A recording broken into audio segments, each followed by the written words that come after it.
Quebrando a Lâmpada é um oferecimento. BRDE, Crédito para Inovar e Desenvolver, e CREA Paraná. Quem fiscaliza, cuida.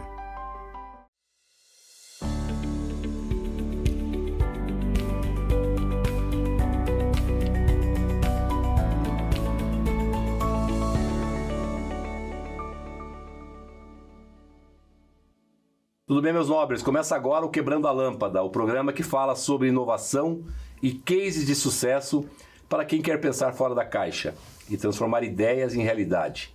Este programa é um oferecimento do BRDE, o Banco Regional de Desenvolvimento do Extremo Sul, que há mais de 6 décadas atua como um grande parceiro do crescimento sustentável da nossa região. O BRDE apoia projetos que geram inovação, fortalecem o agronegócio, impulsionam indústrias, comércio e cultura, e ajuda municípios a se desenvolverem, sempre com crédito inteligente para quem sonha e faz acontecer. E também do CREA Paraná, o Conselho Regional de Engenharia e Agronomia do Paraná, que fiscaliza e garante que obras, serviços e projetos sejam conduzidos por profissionais habilitados, com ética e responsabilidade. O CREA Paraná protege a sociedade, valoriza a engenharia, a agronomia e áreas tecnológicas, além de apoiar o desenvolvimento profissional e a inovação que transforma o Paraná. E o Bioparque, que é um parque tecnológico que une educação, pesquisa e negócios. Criado pelos fundadores da Prate Donaduzzi, é um ambiente para morar, estudar, empreender e inovar. Bioparque, um ecossistema que transforma o futuro. BRDE e CREA Paraná juntos, apoiando quem constrói o futuro do nosso país. Eu sou Gilles Balbinotti e já peço para você nos seguir em nossas redes sociais.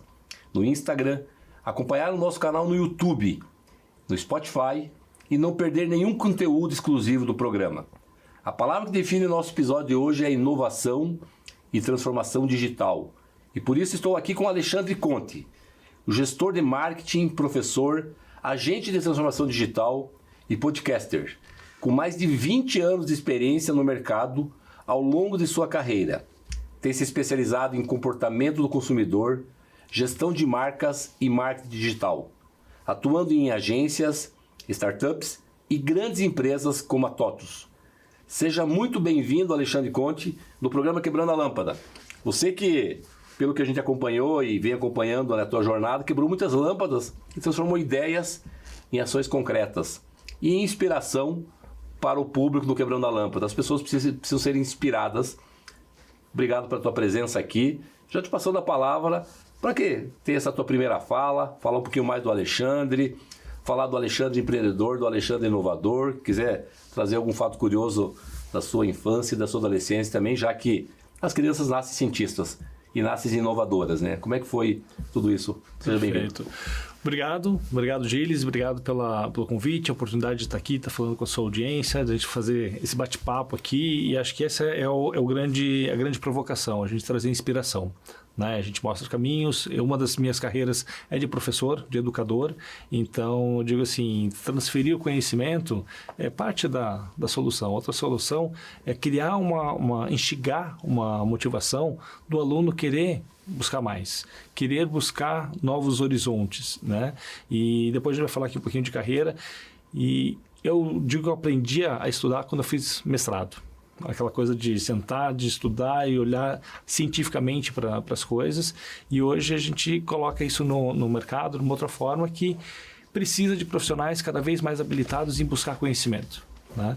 Então vamos falar de carreira, vamos falar de tecnologia, vamos falar de pessoas, de cultura aqui, né? Eu costumo brincar que eu comecei profissionalmente a minha carreira como garoto de programa, né? Não como o pessoal está pensando em casa, mas programando, né? O tufo da careca aqui esquecia de colocar o ponto e vírgula no final da linguagem de Pascal, lá no século passado. Trabalhei muito com infra, com rede, com segurança, com uma série de coisas. E curiosamente minha carreira foi, mesmo na área de marketing, de administração, muito próxima, sempre ligada à tecnologia de alguma forma. Seja quando eu empreendi, montando e-commerce, seja pelas agências, fazendo marketing digital, seja nas empresas como gestor de marketing, né, estrategista, olhando para negócios voltados à tecnologia. seja na comercialização de infraestrutura. Hoje eu trabalho numa empresa de computação em nuvem, né? A famosa nuvem, né? Onde é que fica a nuvem? Costumo dizer, nós somos um dos endereços da nuvem, né? Então eu traduzi um pouco isso para o mercado, desse mundo que antes era muito obscuro, só daquela coisa do nerd que fica lá na salinha, que não fala com ninguém, e hoje o mundo se tornou digital. E aí todos nós precisamos ser um pouco mais nerds, precisamos aprender, precisamos utilizar e saber pensar em como utilizar essas ferramentas, que são várias, né? Tem uma abundância de oferta no mercado, mas com a inteligência e o dimensionamento do que realmente nós precisamos. Bacana. Nessa tua jornada, tu falou, né, desse ponto importante da questão do mestrado. Eu também fiz, realmente é uma, eu diria assim que é uma experiência incrível, que ela disciplina a gente, ela faz a gente mergulhar nos assuntos, buscar a realidade, buscar mesmo, efetivamente, né, a informação, né, de primária, vamos dizer assim, isso é bacana. Mas quando foi o momento na tua jornada que o ponto de virada ou o ponto de quebrada de lâmpada do Alexandre, que em algum momento lá falou assim, opa, eu vou seguir por essa linha, ou seja, isso é importante porque muitas vezes as pessoas elas não enxergam esse ponto de virada ou não percebem, para daí a partir daquele momento lá, né, o efeito borboleta, ela seguir, quem sabe, um caminho de empreendedorismo. Sim. Qual foi o ponto de virada do Alexandre? Olha, eu vejo que foram alguns ao longo dessa jornada aí, mas eu saí do primeiro grau, né, ali do primário, para fazer um segundo grau técnico em processamento de dados. E fui conhecer de perto o tal da informática, né? Já mexi um pouquinho ali, tinha feito um curso de DOS, MS-DOS em quadro negro, para depois ir para a tela negra e escrever os prompts, né? E fui fazer um segundo grau técnico pensando já numa profissionalização. Puxa, como eu posso usar isso, né, além de estudar para me preparar para o vestibular, já sair com alguma coisa voltada para o mercado. E muito tateando, muito exploratório, né? Então acho que a inovação tem muito dessa característica de ser exploratória.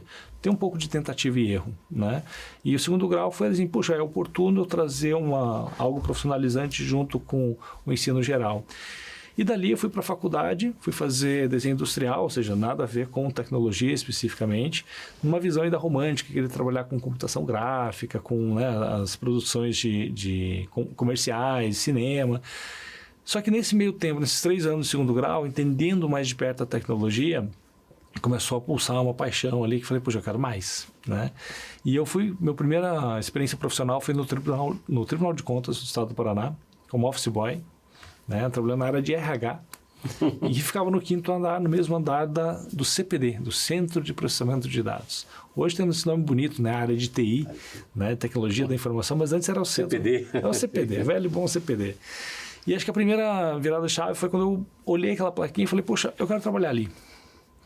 E, obviamente, não é simplesmente pede transferência, né? Então, foi uma negociação, foi alguns meses trabalhando com a gestão da casa para eu poder ir trabalhar com os nerds da tecnologia. E depois de alguns meses, sim, eu estava lá e aí fui fazer o segundo grau e aí já como estagiário do segundo grau, eu comecei a fazer uma pavimentação dessa carreira, programando, trabalhando com infraestrutura, com suporte, com atendimento, e foi uma baita de uma escola. Eu fiquei alguns anos no Tribunal de Contas, né, e saí de lá com um cargo de comissão, então estagiário, trancava, voltava, né, depois durante a faculdade, e ali foi uma grande escola, mais do que da tecnologia, que a grande maioria está obsoleta já hoje, né, mas dos conceitos de como utilizar a tecnologia. E eu costumo brincar, eu comecei com um garoto de programa, saí dessa vida, mas essa vida não saiu de mim, os bits e bytes continuaram aqui. E aí fui para o mercado, fui fazer toda uma jornada por agências, por trabalhar com criação, mas sempre de alguma forma ligada à tecnologia, a e-commerce, a social media, né? E aí evoluindo no mercado, me especializei em marketing, né? Virei gestor de marketing numa empresa de tecnologia, ou seja, virei cliente, mas trabalhando com tecnologia, vendendo outsourcing de impressão, service desk, monitoramento, né, o NOC que a gente chama. E isso me deu uma visão que, puxa, eu sou um profissional de marketing especializado em tecnologia. E eu lembro de um professor que eu tinha no último ano de faculdade, fui trabalhar com ele, e ele, não, Conte, o teu futuro é a internet, o teu futuro é trabalhar com isso aqui, vai fazer site, vai fazer uma série de coisas, né? Não gosto, não quero, acho que não é isso aqui. Faça terapia, Conte. Porque não é sobre você gostar ou não. Você sabe que essa molecada que está com você aqui vai levar pelo menos 5 anos para chegar onde você está. Você já tem um passo à frente. Não fiz terapia, mas um pouco de autoconhecimento, e a carreira toda foi justamente, e eu fui trabalhar com esse professor no último ano de faculdade, trabalhando com tecnologia, né? Então isso me deu digamos assim, um campo para jogar profissionalmente, que o mercado ele é muito assediador, né? Principalmente quando você falou de TOTOS, né? Fui gestor de marketing da TOTOS aqui na região do Paraná. O mercado vem, ele cedia, ele quer dobrar o teu salário, ele quer puxar, só que me apareceu cada segmento, que eu falei, puxa, deve ser um desafio interessante. O que eu gostava muito na época da agência é que cada cliente era no segmento. Isso me fazia aprender muito. Mas como me posicionar no mercado? Será que eu sou uma pessoa de hospital, na área de saúde? Será que eu de hospitalidade? Qual é o ramo, né? O meu negócio é tecnologia. E aí, quantos profissionais de marketing especializados em tecnologia você conhece? Falei, aqui está o meu diferencial de mercado. Marketing, eu vou fazer o playbook em qualquer lugar. Agora, com conhecimento técnico do produto, do métier do setor de tecnologia, aqui eu sou competitivo. E aí eu fiz essa escalada graças a isso. Que bacana. Você mostrou essa jornada, digamos, mais focada na área técnica, tecnológica. Uhum. A gente está finalizando o primeiro bloco. E nesse final do primeiro bloco, eu gostaria que você, de uma forma aí sucinta, falasse... A gente vai retomar esse assunto que eu vejo como muito importante para inspirar quem está nos ouvindo e ouvindo essa bela jornada que você está contando para nós. Os comportamentos empreendedores que vieram aí de mãos dadas, né, com esse desenvolvimento tecnológico. Porque no fundo tem um comportamento empreendedor ali, né? Muito. Associado a isso. Fala um pouquinho disso para a gente finalizar esse bloco. Bom, falando de empreendedorismo mais tradicional, mais clássico, como a gente conhece, de abrir um negócio, de montar um modelo de negócio, isso não é novo, né? A humanidade faz isso há séculos. E a gente vê aí grandes sucessos, grandes cases. O que a gente não vê são os cases de fracasso. Porque não fez sucesso, a gente não fica sabendo, né? Mas a gente vê nas últimas décadas, 2, 3 décadas, alguns modelos que aceleraram muito rápido graças à tecnologia. Devido a algumas ferramentas, a facilidade de comunicação, a facilidade de conectividade, né? Então, isso permite com que você teste uma prova de conceito de uma ideia com muito menos recurso, muito menos tempo, para você entender, puxa, errei, descarta. E agora eu vou para a próxima. Opa, agora acertei. Quebrei a lâmpada e agora eu vou para frente. Essa resiliência, né? Bacana, é legal ouvir de ti. E a gente vai continuar com esse assunto porque ele é importante. De alguém que passou aí nesse caminho, falar dessa jornada do ponto de vista dos comportamentos empreendedores para quem ainda não chegou nessa fase. Não saia daí, porque a nossa conversa está só começando e tem muito mais no segundo bloco. Quebrando a Lâmpada volta já.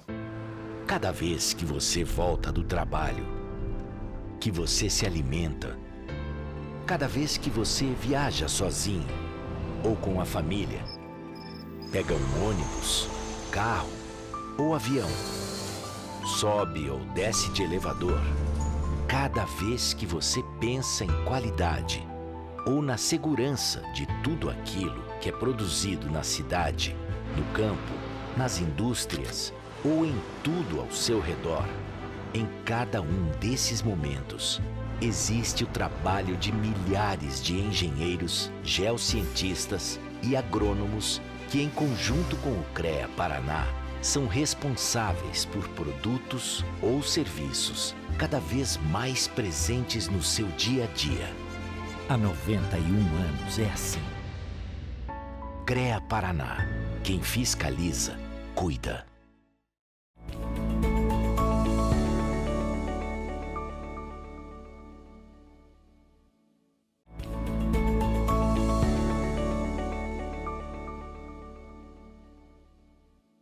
Sejam bem-vindos de volta ao Quebrando a Lâmpada. Nossa conversa de hoje é com o Alexandre Conte, gestor de marketing, professor, agente de transformação digital e podcaster. Agora, vamos voltar para essa conversa que é realmente o que interessa nesse programa, das pessoas que estão ouvindo, a nossa audiência no Brasil todo, Alexandre, ouvindo a sua jornada, porque a jornada de pessoas vitoriosas, vencedoras, ensina muito.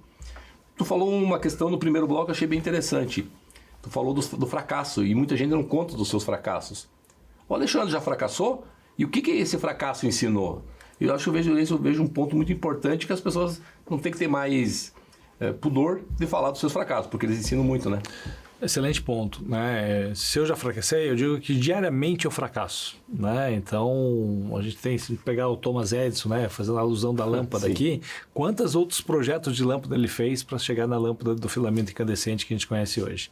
E que já foi, né? Já está se tornando obsoleto, a gente já tem aí outros modelos, outros formatos aí lâmpada LED, fluorescente, tudo mais que tomou o mercado. Ou seja, a inovação ela traz essa evolução constante. E se o profissional não tiver essa visão de que ele tem que experimentar, colocar sua prova de conceito, MVP, aquele conceito, aquele linguajar todo da startup, sim, isso vale para a carreira, isso vale para o pequeno negócio da família. Puxa, deixa eu testar, deixa eu colocar em prova, não deu certo. E não dá certo não é necessariamente um fracasso. O negócio não deu certo, mas eu aprendi. E eu aprendi o que não dá certo. Porque quando você acerta de primeira, você ganha os louros, né? Mas o que exatamente você fez de correto? Eu não sei. Eu sei que esse conjunto aqui funciona.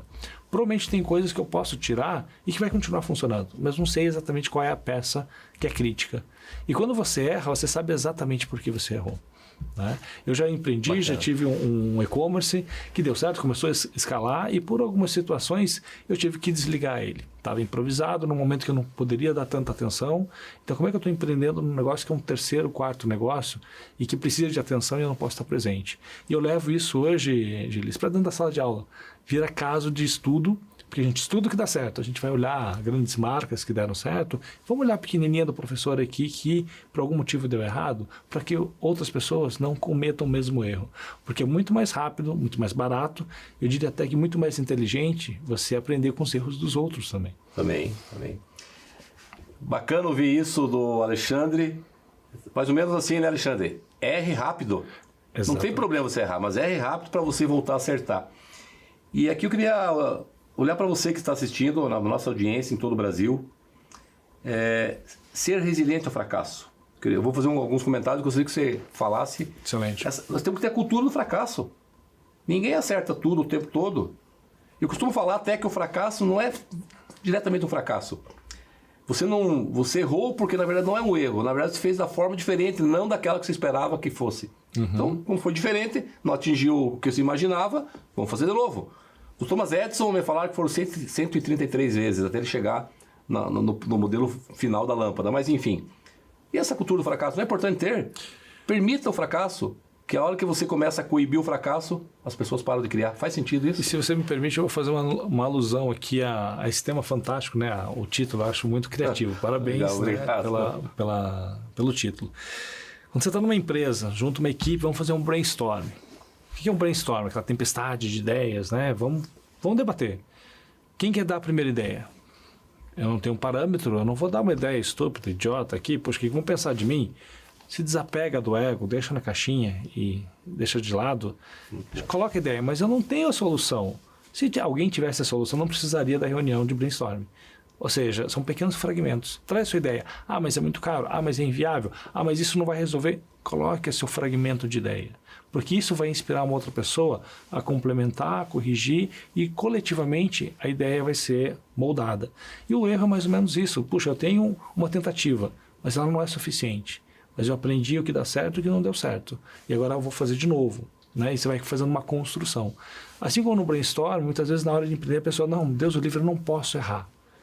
Ok, mas você também não vai acertar porque você nunca vai sair do papel, você nunca vai estar pronto. Nunca vai quebrar a lâmpada, né? Não vai quebrar a lâmpada. Vai ficar só ali no campo da ideia. Não, eu tenho uma ideia.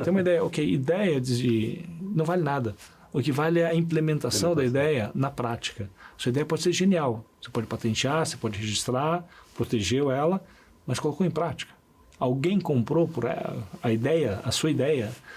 Se isso não vai para uma prova, se o mercado não aceita, não tem valor, por mais genial que seja.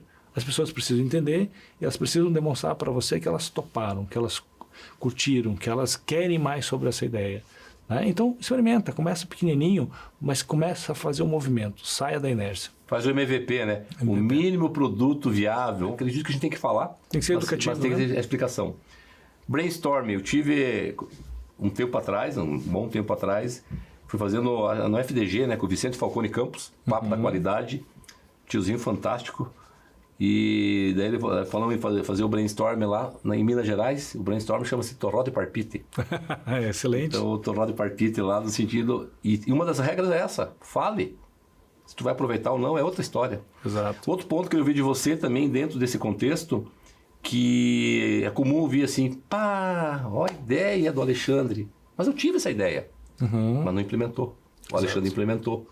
Então, não tenho... Então, de novo, está conectado com o fracasso isso, né? Tenha coragem de fazer. Ok, então erre rápido. Mas faça. Se vai acertar ou errar, é detalhe. Coloque-se em movimento. Coloque em movimento. Né? Então, acho que esse é a grande inspiração que a gente tem que fazer.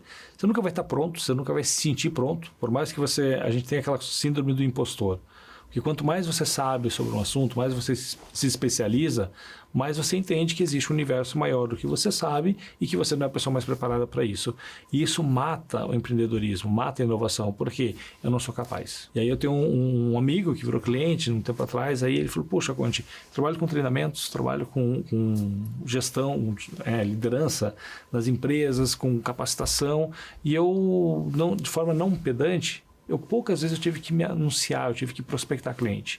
Porque pelo bom trabalho que eu faço, eu tenho muitas indicações. Agora veio pandemia, morreu a minha demanda. Pós-pandemia, retomando num nível muito diferente do que eu tinha antes. As pessoas que me contratavam nas empresas não estavam mais lá, porém em situações. Eu tenho uma carreira longa, né? Então muitas vezes quem já foi meu cliente deixou, se aposentou, não está mais no mercado, e eu não tenho o histórico para a pessoa nova que está chegando na cadeira e que é o comprador, o gestor de RH, o gestor de alguma outra área, ou compras, e ele não me conhece. Mas ele está comprando de quem? Ele está comprando de quem está fazendo algo que eu não sei fazer, mas faz muito bem feito, que é o marketing digital, a pessoa que está aparecendo, que está fazendo recorte na internet, está fazendo podcast, tem um site, está fazendo um treinamento, fórmula de lançamento. Tem muita coisa ruim? Tem muita coisa ruim, mas também tem coisa boa.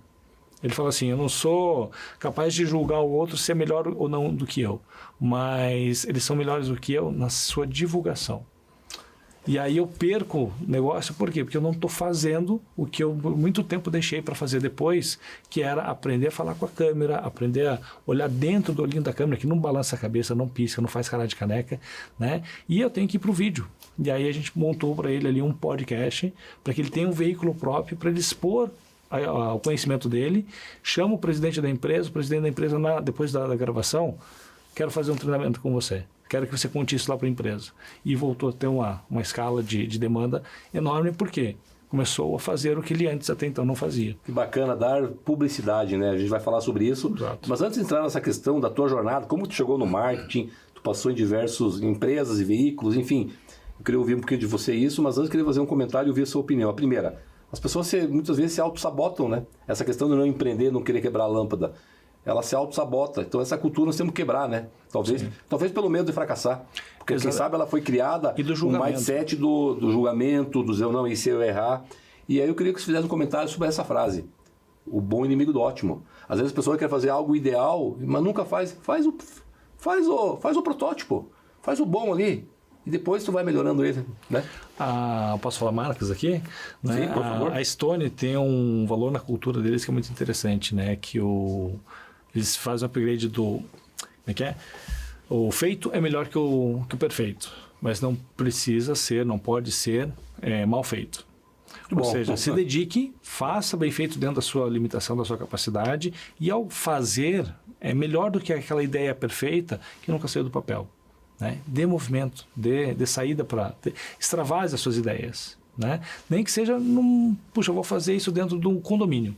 Pequeno mercado, em vez de eu testar isso na cidade, eu abrir uma loja, deixa eu começar no condomínio, ver se eu tenho uma aceitação do público, se eu tenho jeito para comercializar uma roupa ali no condomínio, antes de abrir a boutique. Se investe pesado e tudo mais, erra no ponto, erra no público, erra na oferta, e você é um péssimo comunicador para ficar no balcão atendendo o cliente. O cliente não volta mais porque você não tem um mínimo de simpatia. Descobre isso no condomínio, você vai descobrir o seguinte: eu não sou pessoa para estar no balcão, eu sou ótimo com números, com administração, mas eu preciso de alguém que faça a interface. Na hora de abrir a loja, eu vou ter que contratar alguém para ficar no balcão, por mais que eu goste, eu não sei fazer, vou ter que treinar, vou ter que me capacitar para isso. E você vai mais lapidada para o empreendimento maior, com mais investimento, porque você já errou no meio do caminho. Isso me remete à questão de plano de carreira. Porque muitas vezes as pessoas, e é comum ainda ouvir, diminuiu, eu acredito, eu não estou mais diretamente numa grande empresa multinacional, não, o plano de carreira, quem faz é o RH, não, é você. Exato. Então, peraí, o autoconhecimento, aonde que eu sou bom? E muitas vezes eu vejo também, dentro do que você falou, deixa eu fortalecer meus pontos fracos, ou, ok, não que você não possa fazer isso, mas por que você não continua fortalecendo os seus pontos fortes? Os pontos fracos, tu contrata alguém, traz só para sublinhar o que tu disse. Outro ponto que tu falou que eu acho importante, começar pequeno, né? Eu estive no governo, tanto estadual quanto municipal, eu trouxe o conceito das provas de conceito, das POCs, dos projetos piloto. E tive que quebrar aquela cultura, porque normalmente você abre uma licitação, contrata um monte de coisa, totem, enfim, não vou entrar em detalhes do tipo de produto. E descobre que não funciona. E depois não funciona, pois é, dinheiro é público, o dinheiro do povo, tem que cuidar. Então começa pequeno, valida em laboratório, dentro da lei do sandbox, e depois tu amplia. Alexandre, marketing, como é que você entrou nessa, a tua jornada? Fala um pouquinho nesse final do bloco, nós temos bem rapidinho, mas daí no próximo bloco a gente aprofunda mais. Mas começa falando da tua entrada nessa área do marketing, e se quiser também parafrasear lá o Chacrinha, não sei se é da minha época é. Tá? Eu estava lá. Né? Quem não se comunica se estupica, né? Mas olha que curioso, eu entrei na faculdade, como eu falei, fazer desenho industrial, né, com uma visão ali de trabalhar com comunicação, mas não a comunicação como a gente está fazendo aqui agora. Eu tinha a visão de comunicação, de computação gráfica, de ir para grandes produtoras, talvez trabalhar com cinema, trabalhar com animação 3D. Isso ali na virada do século estava muito em alta. E até uma inocência em relação ao que o curso de design tinha para oferecer. Aprendi que o curso de design é um curso de comunicação. Assim como publicidade e propaganda, mas muito mais voltado na economia, na comunicação, não só a estética, o belo pelo belo. E dali eu fui me especializando para marketing, fui entendendo que, o design, onde ele se encaixa aqui, ele está dentro de uma estrutura de marketing e que tem outros degraus, né? E aí eu fui subindo, fui buscando, fui aprendendo para chegar lá, e daqui a pouquinho a gente conta mais, né, como isso aconteceu e o que eu faço hoje. Legal. Vamos retomar o terceiro bloco com essa experiência e já trazendo também na agenda o projeto que você considera o grande projeto teu dentro da área de marketing. Legal. Então, já a gente volta com mais insights e histórias inspiradoras aqui com o Alexandre, que certamente irão acender muitas luzes aí na sua cabeça, vão deixar você inquieto e inquieta para quebrar a sua lâmpada e transformar em ações concretas. Fica por aí que o Quebrando a Lâmpada volta já.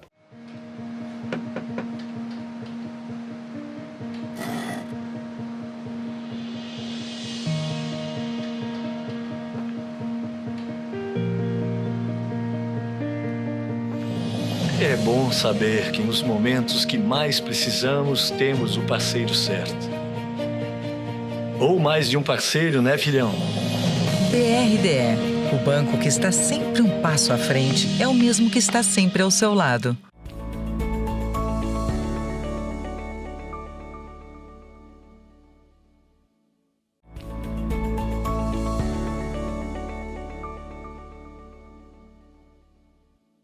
Voltamos ao Quebrando a Lâmpada. Hoje estamos recebendo Alexandre Conte, gestor de marketing e agente de transformação digital. Aliás, dois temas espetaculares, importantíssimos. A área do marketing, de publicar, de divulgar, e mais do que isso, de prospectar. Sim. E a transformação digital, que não tem jeito, né? Ela chegou, temos que se agarrar nela, entender as etapas dela, tem muita confusão sobre esse tema também, né, Alexandre? Mas começou a falar no bloco anterior sobre, né, a questão, né, da tua entrada nessa área do marketing.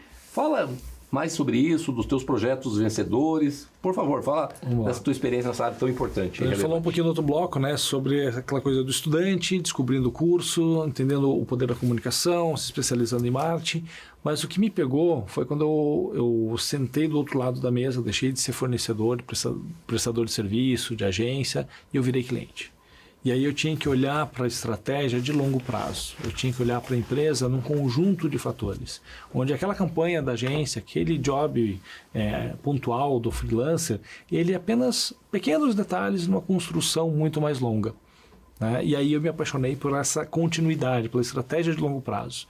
E aí eu não voltei mais. Aí eu fiquei num caminho que é como que eu vou usar todas as ferramentas que eu tenho disponível no marketing, digital, tradicional, promocional, evento, tudo para que eu possa chegar num objetivo de longo prazo. é aumentar o faturamento da empresa, é ganhar mercado, abrir uma nova filial, e eu vou usar N ferramentas. E aí essa visão de orquestrador é que me cativou, e aí eu me consolidei numa cadeira de marketing justamente por conhecer, ter feito, né, colocado a mão na massa, tanto na parte da tecnologia quanto na parte da criação. O que eu tenho de ferramenta? Tem que produzir um evento, eu tenho que comunicar, eu tenho que fazer um marketing digital, e essas ferramentas contribuem para um objetivo maior. E aí deixa de ser coisas avulsas, porque hoje a gente tem muito prestador de serviço, tem muita gente contratando uma série de serviços, principalmente quando fala de marketing digital, que é um oceano vermelho hoje, que a gente vê na internet, é muito mais do mesmo, mas que chega numa situação muito rasa. Eu preciso ter profundidade, eu preciso ter objetivo de longo prazo, né? E aí fui passando por empresas maiores, menores, mas que foram grandes escolas que me oportunizaram fazer grandes projetos, né? De pegar uma marca aqui embaixo, fazer uma construção de branding e fazer um trabalho de prospecção com uma área de SDR, toda aquela coisa da receita previsível, de fazer a cartilha, colocar isso no marketing digital, fazer um marketing de relacionamento. Puxa, vamos levar o cara para a Fórmula 1 com o filho. Por quê? Porque a emoção que ele vai viver com o filho, hoje, 20 anos depois, 15 anos depois, ele fala, puxa, aquela empresa me levou para lá. A experiência, né? Acho que a experiência essa palavra é muito utilizada, fazer a experiência, a pessoa está dentro do... E no varejo a gente usa muito isso, né? Hoje, puxa, por que nós vamos sair aqui do estúdio, que eu posso pegar o celular e fazer uma compra de um livro, de uma caneca, de qualquer coisa, de uma TV? Por que eu vou até uma loja? Ficar na fila, ser mal atendido, ter que carregar o produto. A gente pode receber aqui no estúdio enquanto a gente está conversando. A experiência de uma loja tem que ser viva, ela tem que ser cativante. Puxa, eu quero ir nessa loja. Eles vêm comigo que eu te apresentar uma loja fantástica, seja um restaurante, seja um supermercado, seja uma boutique, independente do que você vende, seduza o cliente para que ele queira voltar. Né? Então, fugindo das definições práticas e catedráticas de marketing, mais do que você fazer uma venda, é você fazer o cliente retornar para comprar de novo. Porque, de fato, ele gostou e ele quer mais. Não é simplesmente, ok, cair no papo do vendedor e vou levar o produto. Isso funciona para o B2B também. Né? Então, quando você vende para empresas, você fez uma boa apresentação, você teve uma credibilidade, às vezes tem uma marca forte, mas quando a pessoa não volta, é porque faltou alguma coisa. E aí o marketing não é só para vender, não é só para comunicar, mas é para tratar essa experiência do cliente enquanto ele é cliente. Garantir que ele tenha sucesso no que ele vai fazer com o seu produto, com o seu serviço, para que ele continue utilizando. Independente se você faz um trabalho que tem uma receita recorrente ou se ele vai fazer compras de tempos em tempos. Eu posso ter uma assinatura de carro e todo mês eu pago, então eu tenho que manter esse cliente porque é uma receita previsível. É um MMR, né? Agora, quando eu trago um cliente que vai comprar um carro e daqui 5 anos ele vai comprar outro e dali mais 5 anos ele vai comprar um carro para o filho, olha o valor que eu tenho no ciclo de vida dessa família. Quantos carros ele vai comprar comigo, independente da concessionária que eu esteja, porque ele é meu cliente. Isso é interessante. É a carteira dele, né? Ele fidelizou, né? Não foi a marca Exato. Que ele representa. E vira um ativo social do vendedor. Poxa, Alexandre, mas eu não sou vendedor, eu não preciso isso. Não, a gente precisa do nosso ativo social aonde a gente está. Por quê? Porque eu sempre vou ter alguém que sabe mais do que eu, alguém que conhece alguém que eu preciso conhecer, alguém que vai me apresentar um fornecedor, vai me mandar um currículo, ou mesmo o meu próprio currículo. Esse ativo social a gente constrói no dia a dia. E aí fica uma dica para quem está nos acompanhando, né? Quando a gente fala de networking, isso é uma excelente ferramenta de venda, mas não é apenas para vender. É empregabilidade, mas também é educação.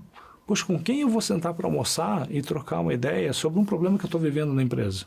Eu tenho os meus pares, além do grupo do WhatsApp, fulano, vão almoçar?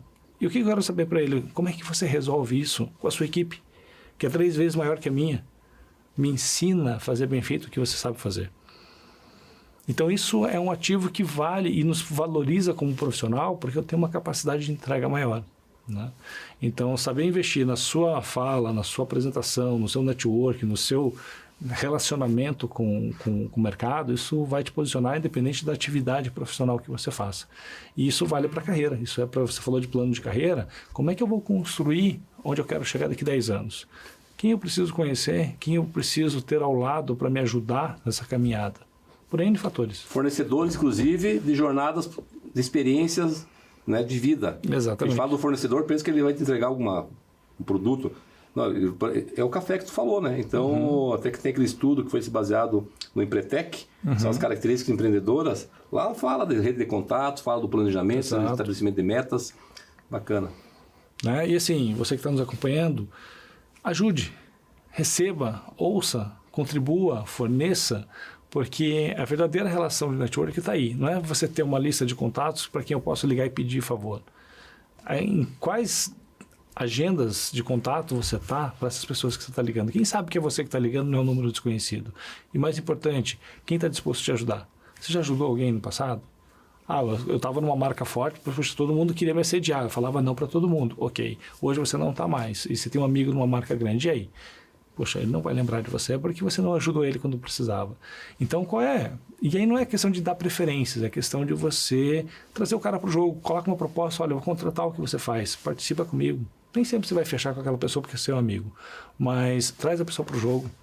Às vezes é dar uma dica, às vezes é dar um caminho, passar um contato de alguém. Gilis, fala com fulano, ele pode te ajudar. O que eu ganho com isso? Nada, mas você ganha muito. Isso é muito importante que tu traz. O que o Alexandre traz para a gente agora é poderoso. Além de ser uma das características empreendedoras, a rede de contatos, mas não aquela rede de contatos, Alexandre, podemos tomar um café hoje, porque aí eu chego lá, a primeira coisa que eu falo, pô Alexandre, preciso que você me ajude, eu estou precisando aí um recurso. Não, é o café pelo café. Talvez você até consiga essa ajuda no primeiro café. Mas o que vai acontecer quando você ligar de novo para a pessoa? Lá vem ele me cobrar, me pedir coisa de novo. Cria você queimou seu uma percurso, imagem ruim. Exatamente. Bacana. Agora, se você, no primeiro momento, no primeiro café, Gilis, o que você está procurando? O que você... Cara, mas eu posso te conectar. Fala com fulano. Peraí que eu vou ligar para alguém aqui. Por quê? Porque eu quero te ajudar. Qual é a percepção que fica? Puxa, o Alexandre Conte, ele é conector. Ele me ajuda. Se eu preciso de ajuda, eu vou ligar para ele. E quanto mais pessoas eu ajudo, e não é uma questão de moeda de troca, é uma questão de rede de apoio. De rede de apoio. Que a hora que eu precisar, ou mesmo sem eu pedir, quem vai querer me ajudar? Pela gratidão que tem. Essa é a chave para a gente curar o mundo. O mundo está doente. A hora que a gente começar a acontecer isso, eu vou confessar, eu tenho feito isso, acho que tem que acelerar. Você ligar, fulano, tudo bem, como é que tá? Tá precisando de alguma coisa? Vamos tomar um café? Tu precisa de mim? A hora que a gente chegar nessa lógica, acho que a gente tenho certeza que o mundo vai mudar. Livros. Philip Kotler, né? Eu na época era o Philip Kotler, né, tal, enfim. Eu sei que tem um outro autor aí que também pode sugerir, né, uma leitura interessante sobre a área. Fala de alguns livros, inclusive do seu. Vamos lá. Acho que assim, o Kotler ele tem um grande papel, tanto na academia quanto no mercado, mas principalmente no mercado, e até na academia ele foi por algum tempo criticado, né? Porque ele faz um trabalho que a gente precisa cada vez mais, que é traduzir o artigo científico, da pesquisa de ponta, do experimento, do survey que a gente faz dentro da academia, e ninguém fica sabendo. Se publica num Qualizar, e quem vai ler aquilo? Só o nerd que está estudando na academia. Como é que eu traduzo isso para o gestor que está sentado na cadeira e tem que tomar uma decisão? Né? Então, o Kotler faz um trabalho muito fantástico, que é traduzir a ciência para o mercado. E aí se tornou mais simples, né? Deixar objetivo, né? Prático. Como eu coloco isso na prática hoje? Né? E se tornou o pai do marketing moderno, justamente por fazer essa tradução e levar o conhecimento para a ponta da caneta, a prova. Podemos fazer, vamos testar, vamos colocar em prática. Né? E sair daquela tentativa e erro de uma maneira mais científica, mas com uma decisão simplificada. Né? Então, Kotler, Drucker, né, Porter, nós somos clássicos aí do marketing, da administração. Né?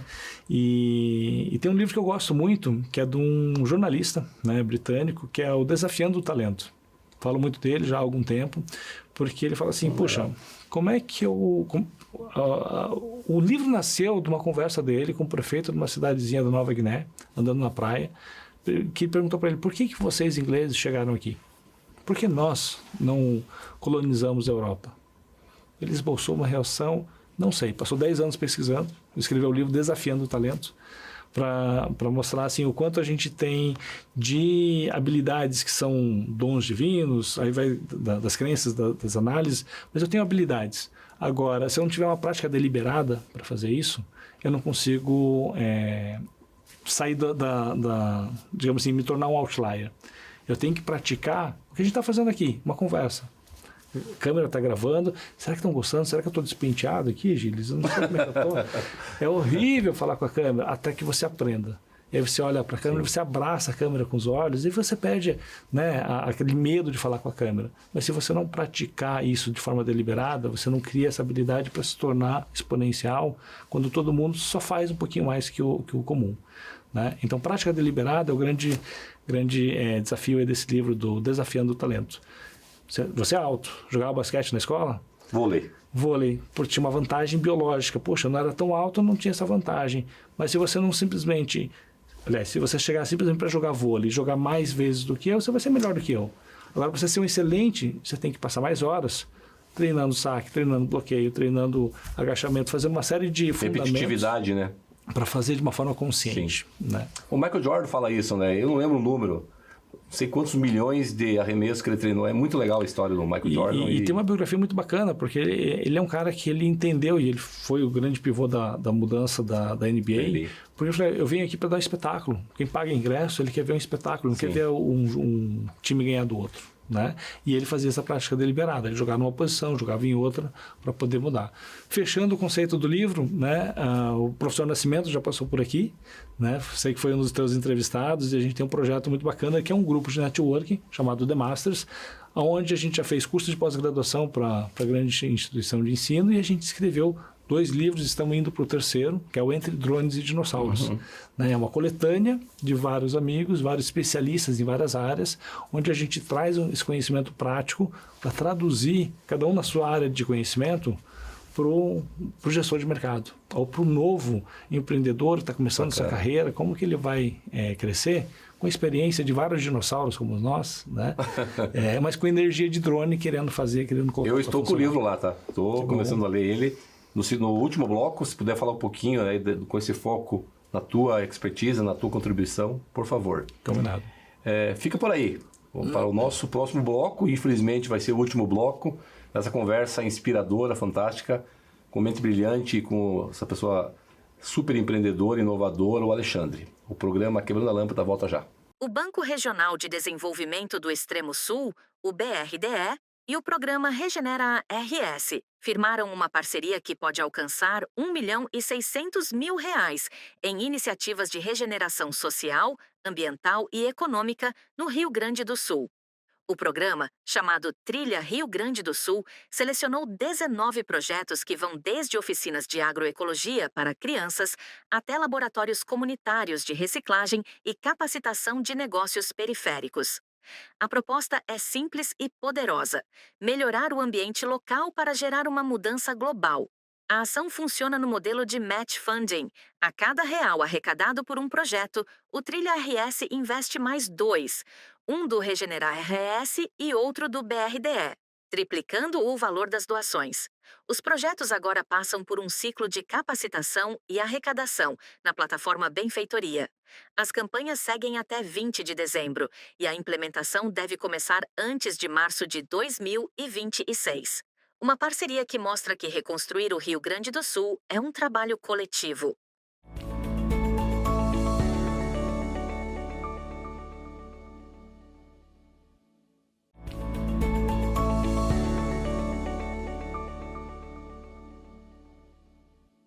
Estamos de volta ao último bloco do Quebrando a Lâmpada. Agora vamos falar sobre inovação, transformação digital, mais um pouquinho também, e futuro. Com o Alexandre, né, o nosso convidado de hoje. Obrigado pela tua presença novamente. E nós finalizamos o bloco anterior falando, né, do livro Entre Drones e Dinossauros. Qual a contribuição do Alexandre para esse livro? E daí já de mãos dadas com essa questão da transformação digital, da importância do marketing, da inovação, ou seja, inovar também nos processos de marketing, enfim, fala um pouquinho disso, legal, Alexandre. Legal. Então, o livro nasceu, como eu falei, desse grupo, né, que eu e o professor Nascimento somos os idealizadores ali do grupo. Surgiu a ideia da gente transferir o que a experiência daqueles profissionais têm, essa bagagem toda para o mercado, e o livro é uma das formas de fazer isso. A gente fez um curso também de pós-graduação, e o primeiro livro ele vem com essa provocação do Entre Drones e Dinossauros. Eu costumo dizer que você que está lendo o livro agora, o grande spoiler já está na capa, que é o Entre, que é grifado, porque nem 8 nem 80. Diferente da internet, que tudo é polarizado, a gente fala, poxa, tem os drones que tem uma energia do caramba, uma vontade de fazer, uma sede de realizar, e não é só, a gente não fala só da geração, né? A gente fala de uma série de coisas, inclusive de inovação. E o dinossauro tem aquele ser um pouco mais lento, um pouco obsoleto, um pouco, né, mais casca grossa, e que ele se move numa outra velocidade. Porque ele já errou bastante também, ele aprendeu a ter uma certa paciência e não ser o early adopter, aquele primeiro a adotar alguma coisa, a fazer. Deixa o mercado acontecer para daí eu me movimentar com certeza. Será que isso vai funcionar? Às vezes é fogo de palha. Eu já errei tanto por ser afoito, né? E a gente tenta equilibrar um pouquinho desses dois conhecimentos, esses dois perfis, e aplica em várias áreas. No marketing, na comunicação, em finanças, na gestão, na liderança, uma série de conceitos. E o meu capítulo no primeiro é justamente sobre multicarreiras. Então eu falei aqui um pouquinho sobre várias frentes, você me apresentou com vários títulos bonitos aí, né? Executivo de mercado, palestrante, professor. E um pouco até do que você falou, acho que no segundo bloco ali, sobre essa dependência das empresas, de você empreender para você e não para a empresa. Então, multicarreiras, além de ser uma inteligência de você diversificar receitas, de você ter atuações paralelas, isso te dá uma certa autonomia também para você demitir a empresa e falar, puxa, vou ficar um tempo fora do mercado porque eu tenho uma segunda, uma terceira carreira que me ajuda a pagar o boleto. Né? Então, eu dependo menos daquele empregador que às vezes, puxa, não estou satisfeito aqui. Agora, quando você junta 2, 3 profissões, habilidades diferentes, que elas são correlacionadas, você se torna um profissional mais completo. Porque hoje, como gestor de marketing, o que me dá uma paura, como diriam os italianos, é que você tem um especialista do especialista do especialista. Em muitas áreas, até pelo lado técnico, a gente tem a caixinha da caixinha. Mas o que essa caixinha entrega sozinha para o mercado? Se eu não colocar essa caixinha de processo numa esteira, com outras caixinhas, eu não tenho um produto final. Conectadas, né? Exatamente. Ou seja, se eu não sou capaz de fazer, não preciso fazer tão bem feito quanto alguém que é especialista naquilo, mas eu consigo fazer o básico da caixinha da frente, da caixinha de trás, e eu consigo dar continuidade e te entregar alguma coisa, Gilles. Então, hoje você tem especialista que ele só mexe aqui. Na área de marketing, assim, é o designer que, poxa, mas não veio o texto do redator, mas qual é o título que eu vou colocar no post da rede social? Mas eu não publico na rede social, eu só faço a arte. Qual é a dor da empresa? Eu preciso comunicar para o meu cliente que o programa de hoje vai no ar tal dia. Não importa se eu não tenho o texto, não importa se você sabe publicar. Cara, eu preciso colocar no ar, na rede social aqui do programa, a chamada, o vídeo, o Reels, né, o formato que seja, para comunicar. E se a pessoa só faz a arte visual, ela não consegue fazer o título, consegue fazer uma legenda do teu... Eu estou falando uma coisa básica, tá? Publicar lá no seu Instagram, fazer a marcação das pessoas. Não, eu só faço isso. E quando você não tem essa esteira toda? E quando a pessoa que publica sai de férias? Né? Ou seja, não, eu sei tem a visão do todo, a visão sistêmica, né? Tem as barreiras, né? E isso falta as salinhas muito, fechadinhas ali. Falta muito no mercado. Essa visão, puxa, eu sou capaz de entregar. Sim. O meu forte é aqui, mas eu consigo fazer outras coisas. Então, quando você tem multicarreiras que somam, te dá essa habilidade de ser mais completo. Sim. E no segundo livro, fechando o primeiro a gente fala muito de ambidestria, de como eu pago a conta hoje, como eu resolvo a meta do mês, do trimestre, e como eu estou pensando na inovação de longo prazo. Né? Então, essa ambidestria de pensar o amanhã, vai fazer o resultado hoje. Então, eu tenho uma carreira hoje. Como é que eu penso na construção da outra? Né?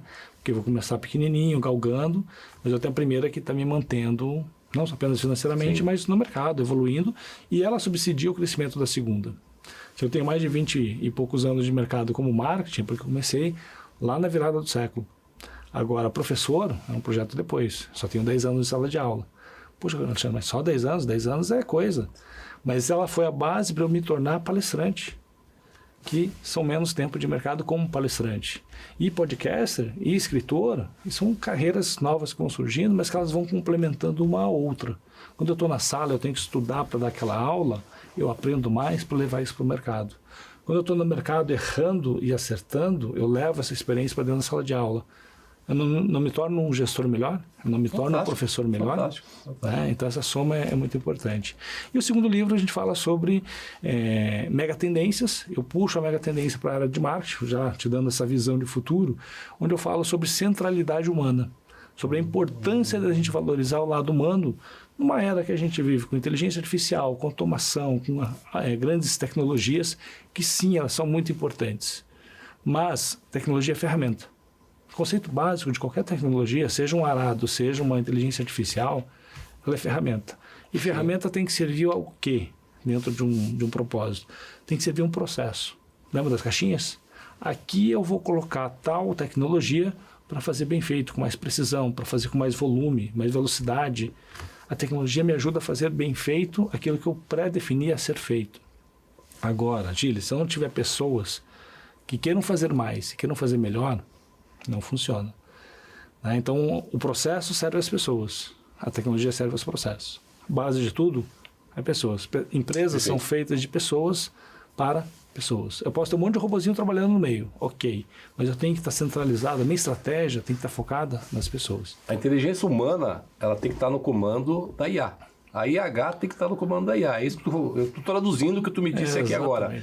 Uma figura que eu gosto muito, que eu, de uma certa forma, criei, está tanto na minha dissertação de mestrado quanto na tese de doutorado, é um triângulo, onde tem 5 dimensões do Falcone: qualidade, custo, entrega, moral e segurança. Eu coloquei essas dimensões técnicas nos vértices, mas quem está no centro? Moral e segurança de quem? Das pessoas. São elas que asseguram a melhor qualidade, a entrega no prazo, o até antecipado, e a questão, ou seja, as dimensões técnicas, elas são consequências das dimensões humanas. Então é muito bom te ouvir nesse sentido. Tem algumas questões que eu quero agora fazer um bate-bola contigo, até para a gente abordar todas. Qual que é o legado do Alexandre na sua jornada, especialmente no marketing? Qual que é o legado que tu deixa? Olha, eu procuro trazer muito essa visão da experiência humana, da excelência voltada para as pessoas, da centralidade humana, né? Seja isso na parte da educação, quando eu estou na sala de aula, seja quando eu estou dentro da empresa, seja no desenvolvimento de um talento da equipe, né? Eu tento trazer muito o lado humano. Eu falo assim, high-tech sim, mas high-touch primeiro. Né? Então, primeiro, aperta a mão das pessoas, depois você faz a automação. Né? E aí eu estou deixando o legado de alguns cases de sucesso, o trabalho que eu fiz na TOTOS, de reposicionar, pelo menos na parte regional aqui, uma grande marca, que já era grande, mas estava um pouco apagada na região. Né? Alguns projetos que me fizeram aprender muito, mas principalmente impactaram vidas. Como professor, eu tenho um case fantástico que, assim, na pandemia a gente viu a dificuldade de empresas de varejo, né? Uma família que vendia seu artesanato na feirinha de artesanato ali do Largo da Ordem. A filha fez uma aula comigo de e-commerce, aprendeu a fazer e-commerce, passou a faturar mais em 3 meses do que fazia na feira, sem ninguém poder sair de casa, só vendendo pela internet. Ou seja, quando a gente passa experiência, passa conhecimento, isso tem valor porque a gente tem dificuldade de medir. Mas quando eu encontro um aluno na inauguração do supermercado, ele conta, quero te apresentar a empresa que eu estou trabalhando, porque graças à sua aula eu fui estudar isso, eu aprendi isso e hoje eu trabalho nessa empresa, isso é legado. O livro, deixar isso documentado num livro é bacana. E eu tenho um projeto hoje que é o ConteCast. Né? Não é tão bonito, tão bem produzido quanto o seu programa, mas é um registro de entrevistas com alunos, com professores, com gestores de mercado, com um dono de empresa, trazendo um bate-papo como esse, um legado de experiência, de conhecimento. Que isso, quando eu não estiver aqui, vai estar lá publicado em algum lugar, alguém vai poder consumir e fica como... E eu vi pessoas que, via de regra, às vezes não são, né, chamadas, né, nas grandes redes. É a ideia do Quebrando a Lâmpada também, a gente dar espaço a todos, né, empreendedores e assim por diante. Problemas e soluções ou dores e remédios para a transformação digital nas micro e pequenas empresas especialmente, mas de uma forma geral também. Como tu vê isso hoje, o grau de maturidade? Então, o grau de maturidade é o grande ponto de virada, né? Porque muitas vezes você está numa empresa grande, tem orçamento, ela tem vontade de fazer, muitas vezes ela faz porque o concorrente está fazendo, mas falta maturidade para que ela possa fazer com segurança, fazer com assertividade. E aí você precisa desenvolver talentos, precisa contratar gente boa, precisa treinar, para que eles possam... E vai fazer tudo de uma vez só? Não vai funcionar. Começa devagarzinho. É a mesma história do MVP do empreendedorismo, né? Começa com uma área, começa com um setor, com uma ferramenta, com outra, e vai criando uma cultura de tecnologia. Né? Hoje eu trabalho numa empresa de cibersegurança e computação em nuvem. Então, quando a gente fala em cibersegurança, vou bloquear tudo, fica todo mundo nervoso. Né? Começa com alguns cuidados. Começa fazendo, coloca um antivírus para não entrar nada, faz um DR, né, que a gente chama de Disaster Recovery. Cara, se pegar fogo, se alguém roubar o seu computador físico dentro de casa, eu tenho uma cópia que a partir de 15 minutos eu consigo Isso é a última camada, né? Então, assim, eu remonto essa máquina virtualmente no data center.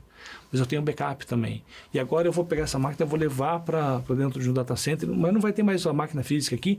Não, isso é uma grande ruptura.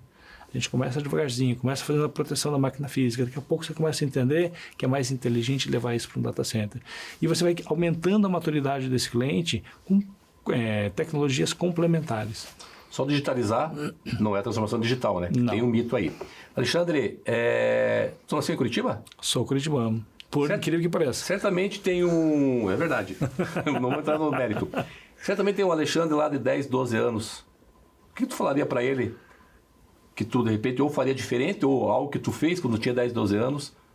As aspas do Alexandre para essa geração que vai comandar as empresas, as cidades e o país daqui 10, 15 anos. Seria um encontro interessante, né? Acho que eu falaria duas coisas. Primeiro, eu não coma tanto chocolate. E a segunda E menos refrigerante também, né? menos refrigerante, menos chocolate, né? A saúde é importante. Mas não desista do sonho, não deixe de aprender e tenha essa resiliência, essa perseverança. Né? Hoje a gente vê uma geração que desiste tão fácil, né? Porque tudo tão facilmente entregue é facilmente abandonado, né? Eu tenho a oportunidade de ter, eu brinco assim, eu venho do século passado, a gente tinha que fazer as coisas na unha, né? E hoje você tem toda uma automação para fazer um monte de coisa, que ótimo, mas se precisar, eu sei fazer o básico. E essa semana, né, pela empresa que eu trabalho, pela Opus Tech, a gente está patrocinando um evento de esportes, de jogos eletrônicos, está acontecendo no Hard Rock. Bacana. O pessoal jogando CS e tudo mais, é de um amigo meu, né, que está fazendo é o dono da empresa de eventos, veio aqui para Curitiba, ele mora nos Estados Unidos. E eu chamei o pessoal técnico da empresa para dar apoio, estava com um problema na rede lá, e precisava fazer cabo. Eu ali esperando. Cara, posso fazer? Você sabe fazer? Cara, eu estou enferrujado, mas ainda domino essa arte. E fui lá crimpar cabo de rede. Por quê? Porque sem o cabo a rede não vai funcionar. Né? Então a gente tem que saber colocar a mão na massa, a gente tem que saber. Isso vem de estudo, de dedicação. Porque se é difícil, a gente aborta. Né? Então, para o Alexandre de 12 anos, continue, não desista. Que bacana. Essa gamificação aí movimenta o mercado de trilhões, né, no mundo todo. É gigantesco. Se puder conectar com ele e ele for disposto a vir nos conceder uma entrevista aqui, seria muito bem-vindo para a gente falar dessa área de gamers aí. Legal. Para as pessoas te seguir, te acompanhar em LinkedIn, passa as tuas direções, por favor, as tuas mídias. Vamos lá, pode me procurar na internet como Alexandre Conte, vai achar meu site, meu blog, alexandreconte.com. Então ali tem alguns artigos que eu uso muito para extensão de aulas, né, alguns conceitos, algumas coisas. O Contecast, né, então ou por Alexandre Conte ou Contecast no YouTube, no Spotify, você vai me encontrar também. E nas redes sociais, @Alexandre Conte, olha o padrão, né, a identidade aí, né, seja no Instagram, no LinkedIn, que são as redes que eu sou mais ativos, e me encontra, né, manda mensagem, acho que assim, estou disponível. A questão da centralidade humana, assim, não tem um robozinho fazendo o chatbot lá, sou eu que vou responder, por isso às vezes demora um pouquinho, né, mas vai ser um prazer conectar com a sua audiência. Parabéns, muito obrigado pela entrevista. Obrigado, tu falou que tem um filho? Uma filha? Tem um filho. Qual é o então, nome eu dele? tenho um sistema de inteligência natural que eu treino há quase 7 anos, chamado Henrique. Né? E que é o meu grande professor. Eu me comunico melhor, eu me conheço melhor quando eu converso com esse serzinho que faz tudo fazer sentido pra gente, né? Henrique, parabéns pro papai aí. Quebre lâmpadas assim como teu pai quebrou e venceu, hein? Cuida do papai. Parabéns, então, e muito boa o nosso bate-papo e até a próxima. Obrigado, valeu. Assim encerramos mais um episódio do Quebrando a Lâmpada. Agradecemos ao nosso convidado Alexandre Conte e a você que nos acompanhou até aqui. Esse programa que é um oferecimento do BRDE, Crédito para Inovar e Desenvolver, e do CREA Paraná, quem fiscaliza, cuida. E além também do Biopark, um ecossistema que transforma o futuro. Não deixe de nos seguir nas redes sociais, acompanhar nosso canal no YouTube, o Quebrando a Lâmpada. Todos os programas estão lá, completos, bem como as pílulas de conhecimento. E também no Spotify. Até o próximo episódio e continue pensando fora da caixa, quebrando a lâmpada, inovando, resolvendo problemas e sendo feliz, que é o propósito principal desse programa. Fique bem.